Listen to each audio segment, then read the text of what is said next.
আলাইকুম এভরিওয়ান, কেমন আছেন আপনারা সবাই? তো বাহিরে শিলাবৃষ্টি হচ্ছে আজকে। বাহিরে শিলাবৃষ্টি হইতাছে আমাদের এখানে। এটা কিন্তু শিল পড়ার সিজন না, তবুও শিল পড়তেছে, জানি না কিসের জন্য। দেখেন কত শিল পড়ছে, ছোট ছোট।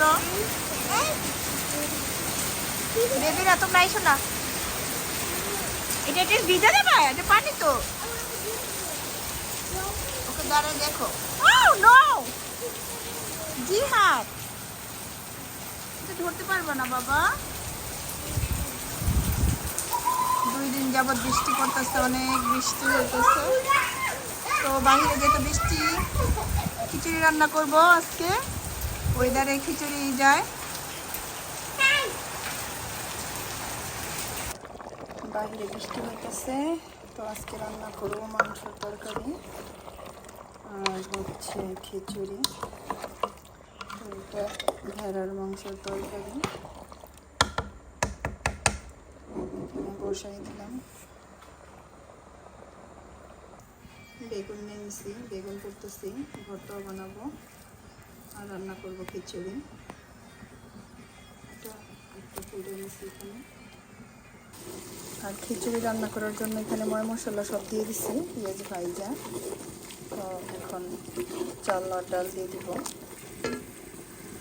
খিচুড়ি রান্না করবো বাসমতি চালে, ঝরঝরা খিচুড়ি, যেটা বাসমতি চাল দিয়ে রান্না করব।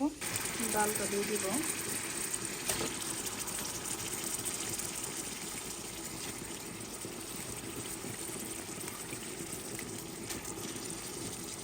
কারণ বাসমতি চাল দিলেই কিন্তু হয়ে যায় বলক আসতে না আসতে। তাই ডালটাকে একটু সিদ্ধ করে নেব ভালোভাবে।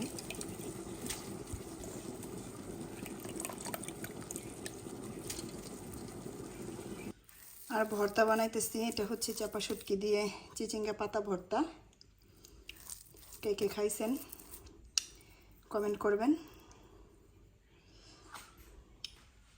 আর এখানে বানাইছি বেগুন ভর্তা, চিংড়ি শুটকি। আর এই তো রান্না হয়ে গেছে খিচুড়ি। আর এখানে রেডি হয়ে গেছে মাংস তরকারিও, তো একটু পরেই খাবো। খিচুড়ির সাথে 4 আইটেম ভর্তা করছি। মাংস আছে বাচ্চাদের জন্য, ভর্তা দিয়েও খাবো। ভর্তা দিয়ে খিচুড়িটা অন্যরকম মজাই হয়। বৃষ্টির দিনে খিচুড়ি আজকে খাবো।